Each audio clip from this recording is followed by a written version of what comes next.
इलाके में बहुत सी ज़बानें बोली जाती हैं। सिंधी, पंजाबी, बरोही और कोहिस्तानी वगैरह, ये इलाकाई ज़बानें हैं। तो इलाकाई ज़बानें जो पूरे पाकिस्तान में बोली जाती हैं अपने अपने इलाके में। अस्सलाम वालेकुम मोहतरम मेरे सामीन और नाजरीन, यूट्यूब चैनल देख रहे GR ऑफिशियल, और मैं हूं आपका मेज़बान, आपका भाई मिस्टर ग़ुलाम रसूल प्रिंसिपल। अच्छा, उस दिन मैंने जो है ना आपके सामने उर्दू का एक मुख्तसर सा तारुफ अपनी ज़बान में किया था, लेकिन आज थोड़ा सा ये इसका हिस्सा बेसमझ लें कि उर्दू आज ख़ुद अपना एक तारुफ कराना चाहती है कि मैं क्या हूँ। तो थोड़ा सा ये तारुफ आज उर्दू अपना ख़ुद कराना चाहती है। जिन्होंने शायद पहले मेरा ये चैनल को ये वीडियो ना देखी हो, तो चलो वो आज वो भी देख लेंगे, और मुकम्मल मालूमात उर्दू की कि उर्दू क्या है। तो उर्दू ख़ुद अपनी ज़बान में कहती है कि मुझे उर्दू कहा जाता है, मैं उर्दू हूँ। तो उर्दू तो है, लेकिन वो कहते हैं कि देखें ना, सबसे पहले जो है ना लोग मुझे बिल्कुल नहीं जानते थे कि मैं क्या हूँ, मैं क्या हूँ। तो मैं बुनियादी तौर पे जो है ना एक तुर्की ज़बान का लफ्ज़ हूँ। तुर्की में उर्दू को जो है ना लश्कर का, यानी कि लश्करी ज़बान का, जैसे इसलिए मुझे लश्करी ज़बान कहा जाता है क्योंकि मेरे अंदर बहुत सी ज़बानों का मिलाप है। संस्कृत, अरबी, फ़ारसी, इन सब से मैं जो है ना मिलकर बनी हूँ। देखें, आपके इलाके में बहुत सी ज़बानें बोली जाती हैं। सिंधी, पंजाबी, बरोही और कोहिस्तानी वगैरह, ये इलाकाई ज़बानें हैं। तो इलाकाई ज़बानें जो पूरे पाकिस्तान में बोली जाती हैं अपने अपने इलाके में, लेकिन ये पूरे पाकिस्तान में समझी नहीं जाती। एक मैं हूँ जो खैबर से लेकर कराची तक हर एक की ज़बान समझी भी जाती हूँ और बोली भी जाती हूँ। आप देखें ना कि जिस भी मुल्क का बाशिंदा होगा, देखें सऊदी अरेबिया का होगा, अरब ममालिक में से होगा, अगर वो अरबी बोलेगा तो फ़ौरन आप ये समझ जाएंगे कि ये किसी अरबी मुल्क से ताल्लुक़ रखता है।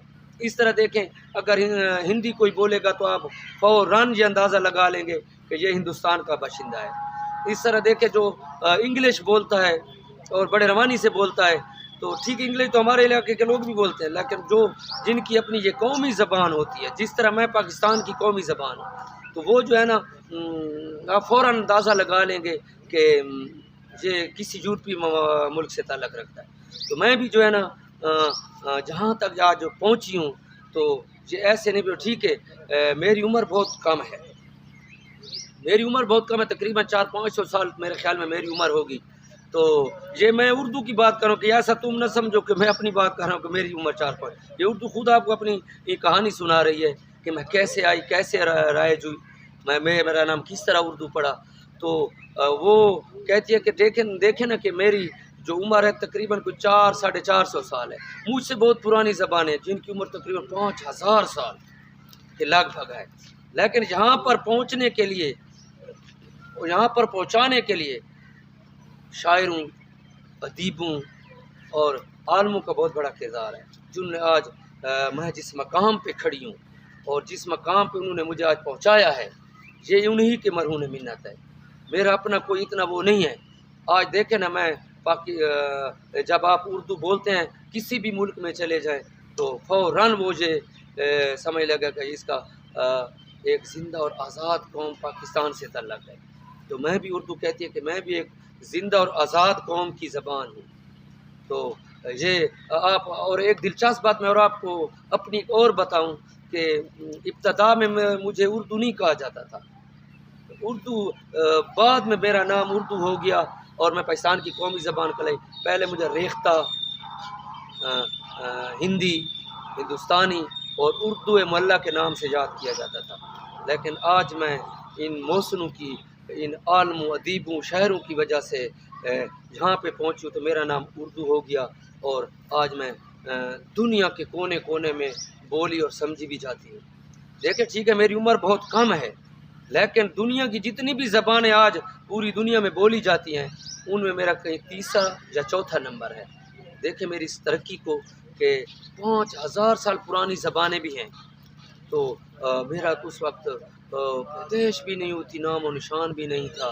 तो इन लोगों, अदीबों, शायरों, आलमों ने हाँ जहाँ जिस हद तक मुझे पहुँचाया, इनका इसमें बहुत बड़ा किरदार है। देखें मेरे अंदर जो है ना इस्लामी तालीमात का बहुत बड़ा ख़जाना, कुरान पाक की तफसीर मेरे अंदर महफूज है। और मेरे अंदर अदब के मोती से दामन मेरा जो है ना अदब के मोतियों से भरा पड़ा है। ये ऐसे नहीं है, ये इन आलमों, अदीबों और शुरा को देखें, नज़म को देखें, नसर को देखें, जहाँ भी जाएँ आप तो मैं उन्हीं में मौजूद हूँ। तो मेरे ख़्याल में जो है आप उकता गए होंगे कि बस उर्दू अपनी ही कहानी सुनाई जा रही है। तो लेकिन मैं आखिर में जो है ना आपको अपनी एक आखिरी दिलचस्प बात ये बताना चाहती हूँ। ये कह रही थी कि मेरे पास कुरान व हदीस का बहुत बड़ा ज़ख़ीरा मेरे अंदर मौजूद है। इसके अलावा अरबी और फ़ारसी अदब का भी बहुत बड़ा ज़ख़ीरा मेरे अंदर समाया हुआ है, मौजूद है। आप मुताला करके भी देख सकते हैं। तो मेरे ख़्याल में आप अब थक गए होंगे, लेकिन चलो बाकी बातें बाद में होंगी। तो एक बात करने को दिल चाह रहा है कि देखें ना, हर ज़िंदा और आज़ाद कौम की एक अपनी ज़बान होती है। बिल्कुल आप एक ज़िंदा और आज़ाद कौम है, आपका अपना आइन है, आपका अपना मुल्क है, अपनी हुकूमत है। तो यो जो दूसरे जो ज़बानें बोलते हैं, दूसरी ज़बान ग़ुलाम की ज़बान ग़ुलाम ही बोलते हैं, लेकिन नहीं, आप एक ज़िंदा कौम है और आज़ाद कौम है और हर आइन आपका अपना है, हुकूमत आपकी अपनी है। और तो आप एक ज़िंदा कौम है और मैं ज़िंदा कौम ही की ज़बान हूँ। तो ये आप आज से मेरे साथ वादा करें कि आपने मेरी तरवीज करनी है और मुझे आगे बढ़ाना है और जहाँ भी जाना है तो अपनी एक पहचान करानी है आज़ाद कौम की हैसियत से कि हम पाकिस्तानी एक आज़ाद कौम है। जिस तरह देखें उर्दू के बानी मौलवी अब्दुल हक साहब ने, मैंने पहले भी पिछले लेक्चर में भी ज़िक्र कर चुका हूँ कि उन्होंने अपने इस उर्दू को उर्दू ज़बान बनाने में किस हद तक गए, हत्ता कि उसने उस वक्त के वज़ीर आज़म से टक्कर ली और अपनी जितनी भी जमा पूंजी थी इस उर्दू की तरवीज के लिए उसने वक्फ कर दी। तो आज भी आप भी ज़िंदा कौम है। उम्मीद है आप मुझे जिस तरह मैं आपको नहीं भूली, आपको इस मकाम पे लाई हूँ कि आज आप ज़िंदा कौम कहलाने के हकदार हैं। और ये मेरे ही मरहून मिन्नत है, आप जहाँ भी जाएंगे तो जब उर्दू बोलेंगे तो फ़ौरन आप दुनिया के किसी मुल्क किसी कोने में क्यों ना हो, तो मैं एक आपकी पहचान हूँ कि एक ये आज़ाद कौम, पाकिस्तानी आज़ाद कौम की मैं ज़बान हूँ, कौमी ज़बान हूँ उनकी।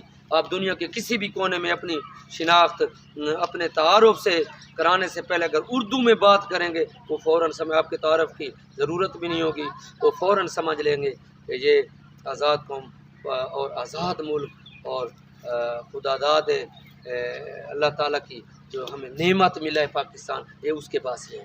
तो मेरे ख़्याल में आज यही कुछ काफ़ी है। तो एक मैं आखिर में आपको मैं बताता चलूँ कि हर ज़बान जो है, देखें आप केमिस्ट्री पढ़ते हैं और उसके फार्मूले होते हैं, मसावात होती हैं, उनके ज़रिए उसके सवालात उसको हल किया जाता है। आप मैथ को देखें तो उसके फार्मूले होते हैं, उससे उसके सवालात आप हल करते हैं, उन्हीं का सहारा लेते हैं। इसी तरह इंग्लिश को देखें, उसकी ग्रामर होती है, बेसिक चीज़ टेंस होते हैं। अगर वो जिसने टेंस वो सीख लिए, समझे उसने इंग्लिश की वो कहानी भी लिख सकता है, इंग्लिश का मजमून भी लिख सकता है, इंग्लिश में वो सब कुछ जो है ना बोल भी सकता है। इसी तरह उर्दू भी एक बहुत वसी ग्रामर है इसकी चंद ग्रामर की इब्तदाई जो बातें हैं इंशाल्लाह अगले मैं आपको लेक्चर में सुनाऊंगा कि उर्दू की जो बुनियादी वो हैं चीज़ें हैं जो आप सीख कर इंशाल्लाह जो है आप जिस क्लास में भी पढ़ते हैं, 6 से लेकर यानी कि 6ठी से लेकर 12वीं तक आप पढ़ते हैं ना, तो इब्तदाई चीज़ें जब आप सीख लेंगे तो आपको उर्दू लिखना, उर्दू बोलना बड़ा आसान लगेगा। तो इंशाल्लाह अगले सबक में जो है ना उर्दू की बेस, हमारे चैनल को सब्सक्राइब लाजमी करो। आप को मैं जो ये बता रहा हूँ तो ये ऐसे इसको नहीं समझना, आप मेरे चैनल को सब्सक्राइब करें, अच्छी अच्छी मालूमात हो। ये ना समझे कि मैंने उर्दू पे वो फोकस यानी कि उर्दू पे वो कर लिया है, वो न समझें। मैं आपको इस उर्दू में तारीख़ के बारे में भी बताऊंगा, दीनी बातें भी होंगी, आपकी मालूमाती बातें भी होंगी, आपकी इंटरटेनमेंट यानी मिसाल तफरी बातें भी होंगी। तो इंशाल्लाह आप मेरे चैनल को सब्सक्राइब करें, बहुत कुछ आपको मिलेगा और आप ये समझेंगे कि ये भी एक कोई ज़बान है और बहुत आपको मज़ा आएगा। इंशाल्लाह अगले लेक्चर तक अपने नुमाइंदे, अपने मेज़बान गुलाम रसूल प्रिंसिपल को इजाज़त दीजिए। खुदा हाफ़िज़। पाकिस्तान जिंदाबाद।